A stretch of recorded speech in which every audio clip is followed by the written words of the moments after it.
রাজনীতির ময়দানে তারেক রহমানকে নিয়ে যে ধারণা দীর্ঘদিন ধরে প্রচলিত ছিল তা হয়তো এখন আর মানানসই নয়। একদিন তাকে যারা নীরব ও ধীর স্থির ব্যক্তিত্ব বলে মনে করতেন, তারা আজ চমকে উঠেছেন তার এই ভিন্ন রূপ দেখে।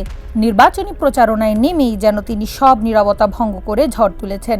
সিলেটের জনসভা থেকে তিনি যেভাবে জামায়াতে ইসলামীকে নিশানা করেছেন, তাতে তার রাজনৈতিক কৌশলের ব্যাপক পরিবর্তন স্পষ্ট হয়ে উঠেছে। তিনি কঠোর ভাষায় সমালোচনা করেছেন। জামায়াতকে কটাক্ষ করে তিনি বলেছেন, তারা হলো জান্নাতের টিকিট বিক্রি করার দল। এমনকি গোপনে যা কিছু করা হয় তা তিনি সামাজিক যোগাযোগ মাধ্যমে ট্রোল বলে অভিহিত করেছেন। এই সরাসরি আক্রমণ তার ভাষ্যে এক নতুন সাহসিকতার পরিচয় বহন করে। তিনি গুরুতর অভিযোগ এনেছেন যে বাড়ি বাড়ি গিয়ে নারীদের মোবাইল নম্বর ও এনআইডি সংগ্রহ করা হচ্ছে। এরপর বিকাশের মাধ্যমে টাকা পাঠিয়ে ভোট কেনার অপপ্রচেষ্টা চালানো হচ্ছে, যা নির্বাচনী আচরণবিধির স্পষ্ট লঙ্ঘন। এছাড়া প্রবাসীদের পোস্টাল ব্যালট দখলের পায়তারাও তার কঠোর সমালোচনার মুখে পড়েছে। তিনি প্রশ্ন তুলেছেন, এই অসৎ কাজ করে তারা কিভাবে সৎ মানুষের শাসন প্রতিষ্ঠা করবে। তিনি ভোটারদের নির্দিষ্ট নির্দেশ দিয়েছেন, ফজরের নামাজের পর তাহাজ্জুদ আদায় করে সকাল 7টার মধ্যে ভোট কেন্দ্রে পৌঁছাতে বলেছেন তিনি। এর উদ্দেশ্য হলো কারচুপি বা ইলেকশন ইঞ্জিনিয়ারিং রোধ করা। পাশাপাশি 1971 সালে জামায়াতের ভূমিকার কথাও তিনি তুলে ধরেছেন। তিনি সবাইকে স্মরণ করিয়ে দিয়েছেন মহান মুক্তিযুদ্ধে তারা কাদের পক্ষে ছিল এবং লক্ষ লক্ষ মানুষ তাদের কারণে শহীদ হয়েছে।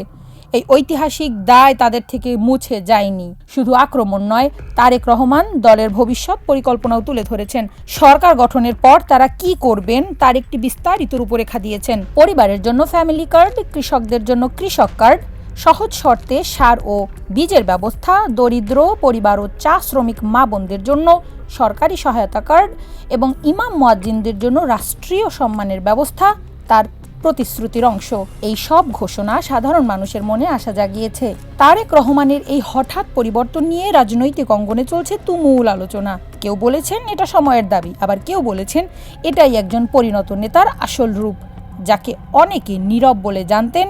তিনি প্রয়োজনে যে কতটা কঠোর হতে পারেন তা তিনি প্রমাণ করছেন।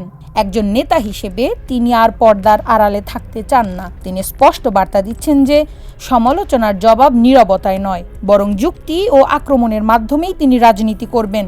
ফলে সমর্থকদের চোখে তিনি এখন অনেক বেশি আত্মবিশ্বাসী, আর প্রতিপক্ষের জন্য তিনি ক্রমেই এক অস্বস্তির নাম হয়ে উঠছেন।